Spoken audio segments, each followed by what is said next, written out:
Hello and welcome. We're here today to introduce the IDDRC to the community. I'm Joe Dougherty, one of the co-directors, along with Chris Gurnett, my partner in crime here. IDDRC was started about 15 years ago. For about 50 years, WashU has been a leader in neuroscience and medicine.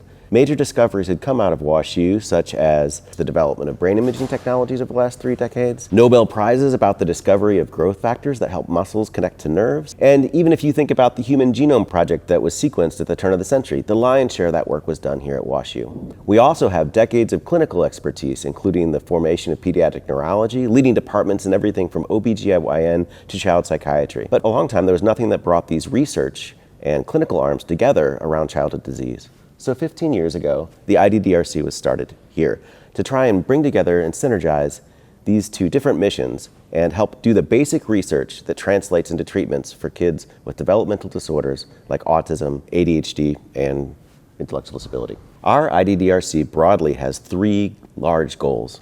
First, bringing together hundreds of researchers to address these topics of neurodevelopmental disorder often requires large and expensive equipment that's far too expensive for any one lab to purchase, such as huge brain imaging devices or genome sequencers to allow us to detect patient mutations. However, our IDDRC facilitates access to these key resources to enable any lab to be able to jump in and use these expensive pieces of equipment to address childhood disease. Second, new projects are hard to start. Funding rates through the federal government are very low. Maybe 15% of applications that go to review panels get accepted on their first go.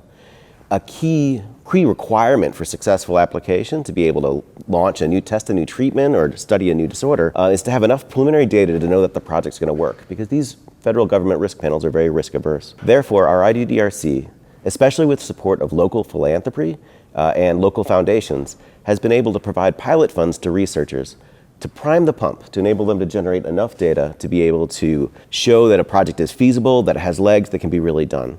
Over the last 4 years, for example, one large contribution from a key local philanthropist has enabled us to have a 45-to-1 return on investment on launching new projects leading to new treatments for kids.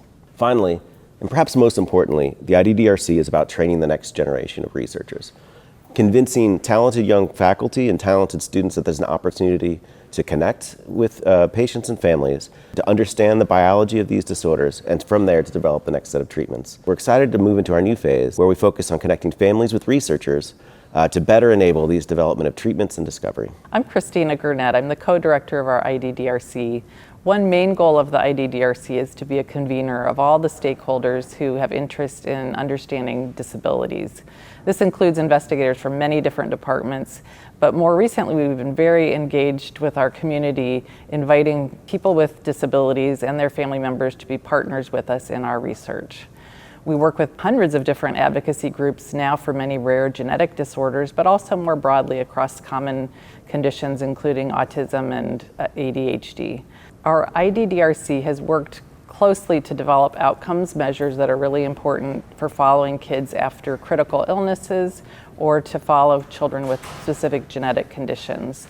These include kids who come in with congenital heart disease and have complex cardiac surgery that often can result in intellectual and developmental disabilities. As a network, the IDDRCs are at sites at 15 academic centers across the country, and we work across these sites to identify individuals with rare conditions that would not be present in sufficient numbers at any one site. Our investigators have identified new genetic causes of intellectual and developmental disabilities and are working with scientists to develop models in which we can study different therapeutic approaches prior to introducing those into humans. We're excited about the work that we do at the IDDRC, and we welcome you to join us as friends of the IDDRC so that you can receive newsletters to learn about what we do.